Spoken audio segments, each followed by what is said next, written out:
right, everybody, it's time for tonight's first guest. Now, she's the co-editor of this new book. It's called Easy to Love, but Hard to Live With. Please welcome to the show, Lisa Davis.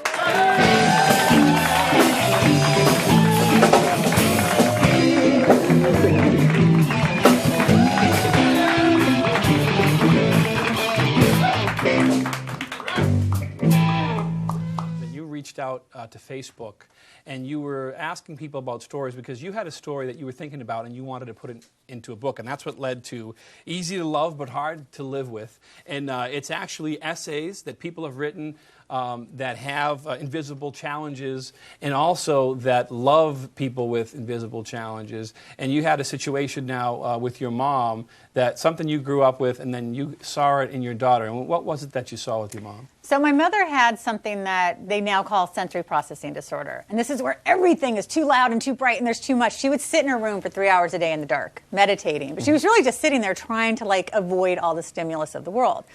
And then she died in her 50s from ovarian cancer, never got validated. Everyone just said she was weird and she should just get over it. Then I have a daughter who she was a baby. She never slept. She came out wide awake and she would cry when the wind blew on her face. Okay, so I'm like, oh my God. And then I realized she would hear things that no one else would hear. And she was so hypersensitive to her environment. I was like, oh my gosh, she's just like my mom. I've already been through this. I don't know if I could do this again. How am I going to do this? Mm-hmm.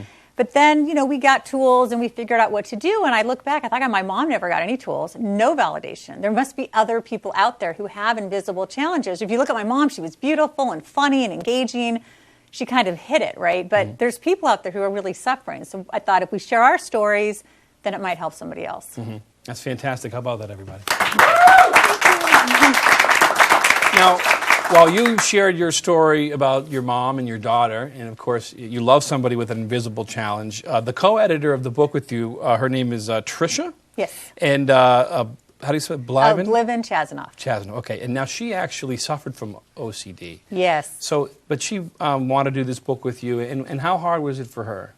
Well, her OCD was severe. I mean, she was 11 thinking she was pregnant. She never had sex, but she thought, what if I was drugged and kidnapped? I don't remember. And so it was obsessive thoughts followed by compulsion. She would constantly check her stomach and check her body to see for changes. So I think a lot of people, when they think OCD, they think the excessive hand washing, which can be, but it can be other things as well. Mm-hmm. And those thoughts, they basically overtook her life. And then when she was in her 30s, she read a story. Mm-hmm. And she's like, oh my gosh, I could have written that story. And it was somebody who had OCD. Mm-hmm. She didn't have a name. She just thought she was flawed. Mm-hmm. And just to even be able to say, oh, my gosh, I have a mental illness. Now, people might think that, is that going to make you feel better? Because, my gosh, it's a big thing to have a mental illness. But, but then you can get help. Then you can get validation. Then you can do something about it. Mm-hmm. But if you're just floundering around like, I'm just weird and flawed, and nobody's validating me, it's even worse. Mm-hmm. There are some other people that have written stories, and of course, most notable for us is Henry Winkler, who was the Fonz in Happy Days. I'm sure you guys remember him. And he talks about dyslexia. Yes. But you spoke to him because he was on your radio show. I have to just say, he is so nice. Okay, he was supposed to spend 10 minutes with me. 45 minutes in, he's like, Lisa, you're very nice, dear, but I really need to get going. Like, it was just so Henry. He's so awesome. But he had dyslexia. His parents called him a dumb dog. They treated him horribly. He thought he was stupid because that's what everyone told him. And then he had this high school teacher, music teacher, Mr. Rock, who believed in him and said, you can be an actor. So he went out, and here, we all know Henry Winkler, right? Right. But it was hard. He said he didn't get his diagnosis till he was in his 30s because one of his children got diagnosed with dyslexia. Wow. And he said even after that, it took him years to break that shame and not feel stupid and to believe in himself, even with all of his success.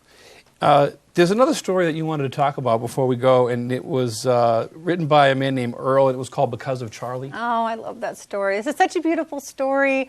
Earl is this wonderful man who suffered with depression for years and years, and then he had a grandson who has autism. And watching Charlie and helping Charlie and learning from him, it kind of broke him out of his depression. Mm-hmm. So there's so many beautiful stories, and there's a lot of hope. Mm-hmm.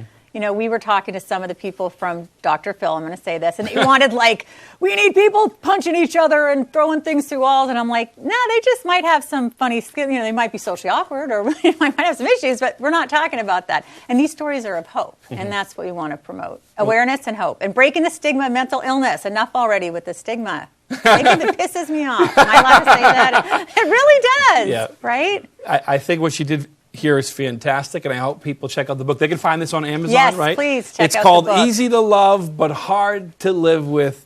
Ladies and gentlemen, this is Lisa Davis. Thank you so much for coming.